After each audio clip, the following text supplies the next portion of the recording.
নমস্কার বন্ধুরা, আজকে আমি একটা মজাদার রেসিপি বানাবো। যারা করলা বা উচ্ছে খেতে পছন্দ করে না তারা এইভাবে রান্না করলে খেতে কিন্তু খুব ভালো লাগে। এর জন্য কিছুটা পরিমাণ করলা, কিছুটা আলু আর দুটো মিডিয়াম সাইজের পেঁয়াজ কেটে নিয়েছি। আর ঝালটা যে যার মতো কাঁচা লঙ্কা কেটে নেবে। তেলটা কড়াই যখন গরম হয়ে যাবে তখন কালো জিরে ফোড়ন দিয়ে তারপর করলাগুলো ওই তেলের মধ্যে দিয়ে দেব। করলাগুলো দিয়ে ভালো করে লাল করে ভাজতে হবে। করলাটা লাল করে না ভাজলে ওর তেতো ভাবটা যাবে না, ওই জন্য করলাটাকে ভালো করে লাল করে ভেজে নিতে হবে। এদিকে শিলে আমি কিছুটা সাদা সর্ষে আর কালো সর্ষে নিয়েছি, সঙ্গে একটা শুকনো লঙ্কাও নিয়েছি। এটাকে ভালো করে মিহি করে বেটে নিতে হবে। যে কোনো রান্নায় হাতে বাটলে সেই রান্নার স্বাদ কিন্তু দ্বিগুণ বেড়ে যায়।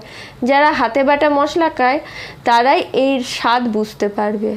আমার হাতে বাটা রান্না মশলা খুব ভালো লাগে। এরপর আমি দিয়ে দেব কিছুটা কুচানো আলু, যেটা কুচিয়ে রেখেছিলাম সেই আলুগুলো। আলু করলাটাকে এবার ভালো করে লাল করে ভাজতে হবে। এইদিকে সর্ষে পোস্তটা আমার বাটা হয়ে গেছে। আলু করলাটা যখন ভালোভাবে লাল হয়ে ভাজা হয়ে যাবে তখন ওর মধ্যে দুটো যে মিডিয়াম সাইজের পেঁয়াজ কেটে রেখেছিলাম সেই পেঁয়াজগুলো দিয়ে দেব। এরপর আবার ভালো করে নাড়তে হবে।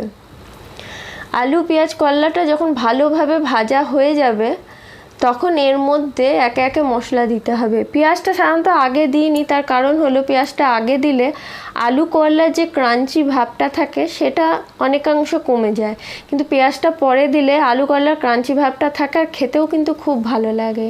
এরপর আমি দিয়ে দেব আন্দাজ মতো হলুদ আর পরিমাণ মতো নুন দিয়ে দেব। হলুদ আর নুনটা দেওয়ার পর এটাকে ভালো করে ঢেকে ঢেকে ভাজতে হবে, যাতে আলু করলাটা ভালোভাবে আমাদের সেদ্ধ হয়ে যায়। আলু করলাটা যখন ভালোভাবে ভাজা হয়ে যাবে তখন এরপর আমার বেটে রাখা সর্ষেটা এর মধ্যে দিয়ে দিতে হবে।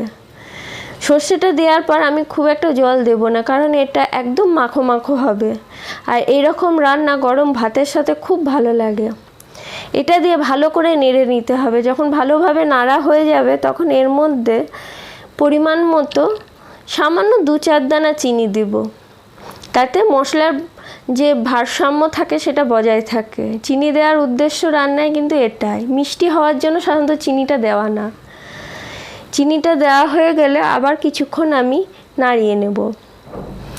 এরপর আমি নামানোর আগে দিয়ে দেব 2 চামচ মতো সর্ষের তেল। যেহেতু সর্ষে বেটে দিয়েছি সেহেতু একটু কাঁচা সর্ষের তেল দিলে এই রান্নার স্বাদটা দ্বিগুণ বেড়ে যায়। এরপর আমি এটাকে 10 মিনিট মতো ঢেকে রাখবো। 10 মিনিট মতো ঢাকার পর আমাদের আলু করলার ঝাল একদম রেডি।